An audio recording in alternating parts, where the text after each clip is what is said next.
À Manga, dans le centre-sud, les acteurs de mise en œuvre du projet Wepani font le point de mise en œuvre des activités menées au cours de cette année 2023 et examinent par la même occasion le niveau de mise en œuvre des recommandations de l'année 2022. De façon spécifique, il s'agit pour TruAid et ses partenaires de mise en œuvre du projet de faire le point des acquis et surtout poser les jalons d'une réflexion plus participative pour la suite du projet. Cette session du CTS se tient dans un contexte particulier pour le projet Wepani qui est dans sa dernière année de mise en œuvre, d'ailleurs marquée par le fort défi sécuritaire. Nous tenons à rappeler que le MEA accorde une attention particulière à l'action de ce projet qui est l'un des modèles réussis de la décentralisation dans le secteur forestier, à témoigner au nom des plus hautes autorités du pays notre reconnaissance à l'ambassade de Suède qui a cru et accepté de financer cette initiative pour en faire une réalité. Sur le terrain, les résultats du projet Wepani sont satisfaisants et encourageants, en croit son coordonnateur. Beaucoup d'acquis ont été engrangés au profit des populations de sa zone d'intervention. Et cette rencontre devra une fois de plus permettre aux acteurs de mutualiser leurs compétences pour accroître de façon durable les acquis du projet. Étant en fait à la dernière ligne droite, il va falloir en fait maintenir le cap pour certainement réussir la mise en œuvre des activités, surtout dans les zones à fort défi sécuritaire, mais aussi trouver en fait une orientation, une suite pour en fait la mise en œuvre de ce projet afin de renforcer les acquis, mais aussi capitaliser également pour en fait la postérité.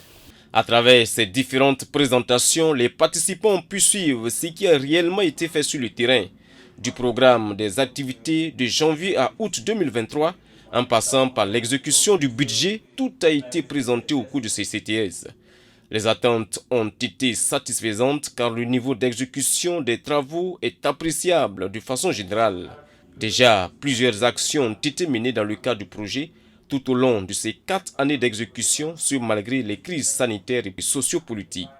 Il y a en fait un fort engagement des communautés en fait, à protéger en fait, les ressources, ce qui se décline en, fait, en termes de superficie de forêt et communautaire gérée, ça veut dire sous gestion communautaire, et qui avoisine plus de 50 000 hectares. Il y a des unités, je vais dire, en fait, de production et de moringa, de baobab. Bon, bref, des unités aussi en fait, de conservation des eaux et des sols dans les différentes forêts qui permettent d'améliorer la biodiversité. Au niveau national, c'est un modèle de décentralisation dans le secteur forestier réussi, en fait, qui accompagne le ministère dans la décentralisation du secteur forestier. Pour ce qui concerne l'exécution 2022 du projet, on note des taux d'exécution de mise en œuvre de 81,47% pour les réalisations physiques et 85% le taux global d'exécution financière.